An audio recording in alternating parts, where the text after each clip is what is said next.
The Board of Trustees of Michigan State University on Friday requested an official state investigation into whether school officials had ignored or covered up complaints about Dr. Lawrence G. Nassar, the university sports doctor who faces decades in prison.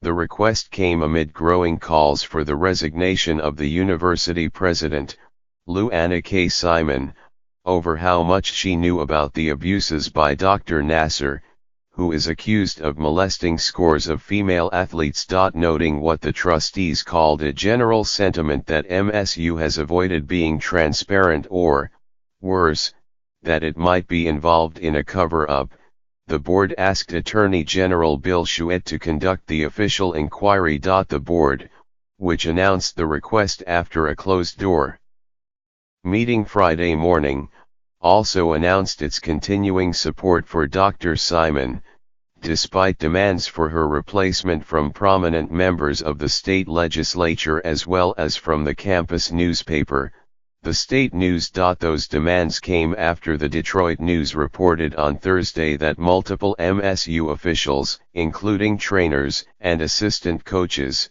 had been told of inappropriate behavior by Dr. Nassar over 2 decades, and that Dr. Simon was informed in 2014 that an unnamed sports doctor was under a Title IX investigation.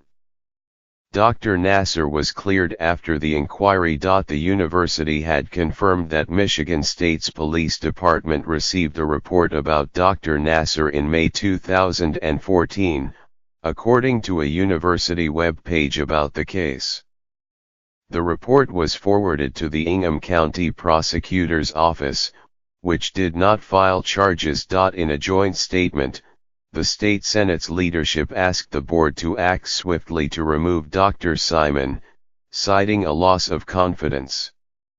The MSU community deserves better from its leadership, the statement said. State Senator Curtis Hurdle Jr., a Democrat whose district includes the university, said he was moved to call for Dr. Simon's resignation after the disclosure on Thursday that she knew of a Title IX investigation involving a doctor in 2014, but took no specific action. I know that they deal with thousands of Title IX cases a year, but when it's a physician, I think that's different, Mr. Hurdle said. I've never used my office to call for someone's resignation. I'm an alum of Michigan State, and it's the largest employer in my district. But we didn't act swiftly and we didn't act strongly. We need someone who is going to change the culture of the university. Dr. Simon, who has served since 2005, issued a statement thanking the board for its continuing confidence in her leadership. I have always done my best to lead MSU, and I will continue to do so today and tomorrow, she said. Much of the national attention involving Dr. Nassar, who is accused of molesting as many as 150 former patients when they were young women, has focused on his role as a physician for the Olympic gymnastics team. Medal-winning Olympic gymnasts were among the women testifying or submitting written statements this week during his sentencing hearing in an Ingham County, Michigan, courtroom. In addition to Olympic athletes, some of Dr. Nassar's victims were Michigan State students, and the university police have received more than 100 complaints about him.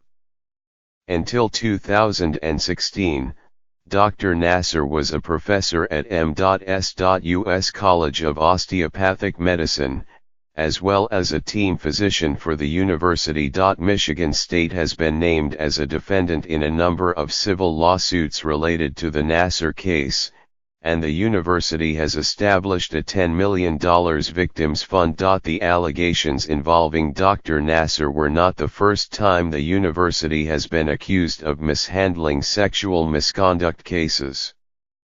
In 2015, the Department of Education's Office for Civil Rights found that the university's sexual misconduct policies had violated Title IX, The federal civil rights law governing gender equity in education. Last year, the university hired an outside investigator to look into how its athletic department had handled allegations of sexual assault against 3 football players, resulting in the dismissal of a football staff member. The Nassar victims' statements, which have been live-streamed, drawing thousands of viewers, have heightened criticism of the university in Michigan, where some have drawn comparisons between the Nassar case and the Jerry Sandusky scandal at Pennsylvania State University.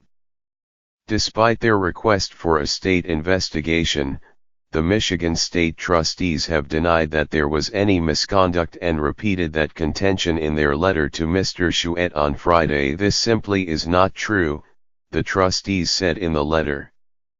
We have worked diligently with outside counsel, who are providing the board with regular direct briefings. The trustees cited a finding by the former United States Attorney Patrick J. Fitzgerald, who was hired by the school to conduct a review. Mr. Fitzgerald, in a letter to Mr. Chouette's office, said, "The evidence will show that no MSU official believed that Nassar committed sexual abuse prior to newspaper reports in the summer of 2016.